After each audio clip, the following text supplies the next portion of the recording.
Debate is Solid Energy Limited. So the question is that the report of the Commerce Committee on the 2008-09 financial review of Solid Energy Limited be noted.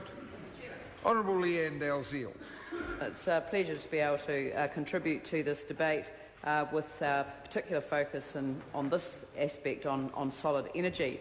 It was quite interesting because in preparing for this debate this afternoon, I decided that I would Google 3 words: solid energy sale. And I found what came up, what popped up as the number one item was a report. And I just want to quote from it because it's really relevant to the debate that we're about to have on this Crown or state-owned enterprise. There would be few ministers in the John Key cabinet more enthusiastic about the prospects for state-owned coal miner Solid Energy and its partial sale than Resources Minister Jerry Brownlee. So the height from which he jumped on Solid Energy's chairman John Palmer for suggesting such a thing shows just how nervous the government has become about discussing the P word at all. With the furore created by Finance Minister thinking aloud about part sale of Kiwibank only just put to bed, Palmer's decision to air his personal views about the politics of asset sales was unhelpful, as they put it in the Beehive. Well, it may have been unhelpful, but it was pretty accurate, and it was fairly truthful, I would say, as a rough assessment of the situation. Well, the truth has been very unhelpful to them on this particular issue. The article goes on to say that Solid Energy, despite all of that furore, will be the first cab off the rank should the government get a second term. And I think it is important to reflect on that because we have been told time and time again that the government has a commitment in place, but that commitment is only for this term. It's a one-term commitment. That's the exact phrase used by the Prime Minister just recently. And I think that on this side of the House we are perfectly well aware that John Key is actually regretting this one-term commitment because it's actually tied his hands in terms of what they would really like to do at this stage in the cycle. He is certainly absolutely determined to go to the polls next election without that particular constraint. And we all know what that means. The government of the day, if it wasn't constrained by the commitment that had been made in the lead up to the last election, and I've also got a theory as to why they made that commitment when they probably didn't need to get elected, but I think that they'd suffered from the campaign that they'd run in 2005 and realised that under MMP there was no guarantee that they would win an election when they were caught out in such an obvious set of conduct that if when brought to the public eye actually led to a change of the result of the election. And so I think that what the Minister should really reply to now in respect to Solid Energy is that we got a very clear impression from the report that we had from that particular state-owned enterprise that the government is doing all the preparatory work for the sale anyway. So, I mean, they're actually working extremely hard on making sure that this is a company that is having itself ready, at least for partial, but I suspect for complete privatisation. And this is an agenda that really has been part of National's less than public face, and it is something that they do definitely want to go to the next election without, as I say, having that constraint on it.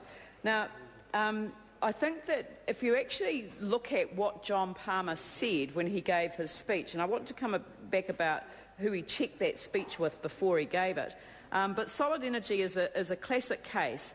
The fact that Solid Energy was described by John Palmer as being a lower political risk than other state-owned businesses like Kiwibank, and in fact his actual expression was it was vastly different to the emotional discussion surrounding state-owned Kiwibank.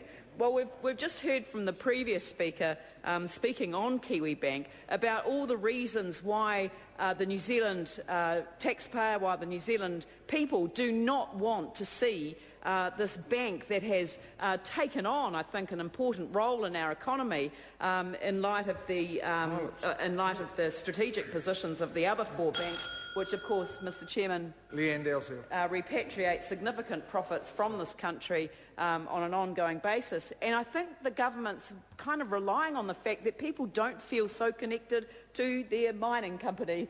Solid Energy doesn't quite engender that same sense of warm fuzzies that Kiwi Bank certainly does, the passionate loyalty, as my colleague says.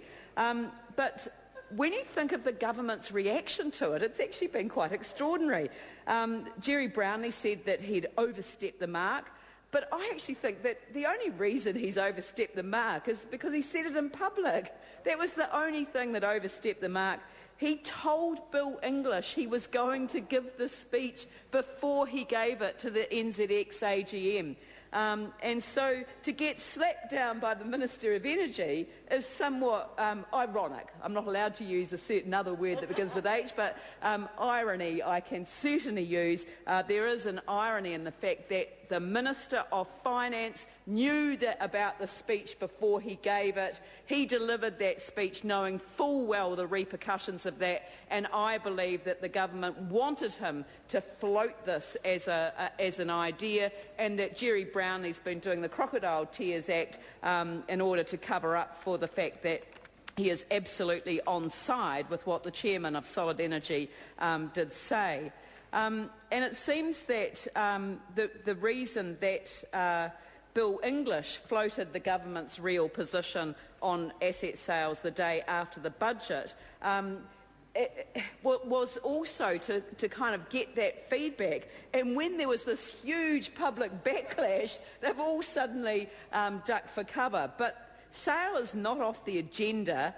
Talking about sales is off the agenda, and fortunately, in this Parliament, we get to expose the government's somewhat ironic position on this particular matter. Now, I also want to just comment briefly on the analogy or the particular example that John Palmer used as to the best way to structure ownership so that we get the best of both worlds, and that was Air New Zealand. But he failed to comment on how Air New Zealand got to the particular position that it is in today. It was a state sale, it was asset stripped, and it was a government bailout. That's how we got to the point that we got to with Air New Zealand. So it does seem to me to be somewhat ironic that they are using Air New Zealand as a classic example of how to privatise, obviously not to New Zealand's benefit.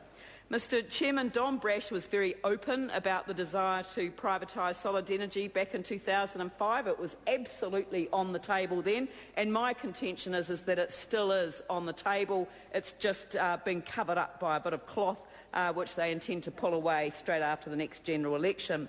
It's providing an enormous return on investment to the Crown, as the report of the Select Committee makes clear, and that's why it's crazy to think about selling it. But more importantly, it owns very important strategic assets that we don't want in foreign hands. It's absolutely vital that we hold on to Crown ownership. And what we've actually seen from this particular strategy that the government supports is that they're using a soft sell to get there. Mum and dad investors need something rock solid to invest in. That's because they don't trust the share market, and that's because they don't trust finance companies anymore. But how long does it remain in mum and dad's hands when those offers come flooding in from overseas? Because it hasn't been a way of protecting ownership within New Zealand at all, and I think that the government has got to think of a different way, especially in regard to these core assets. The Prime Minister has started using an expression, and this is the expression he uses to float ideas that might be unpopular with the public. He says, we're going to kick the tyres. Well, I've seen it as a warning sign, actually. Every time he uses it, I sort of draw breath. We're going to kick the tyres on MMP. We're going to kick the tyres on the policy of state asset sales because, as he said,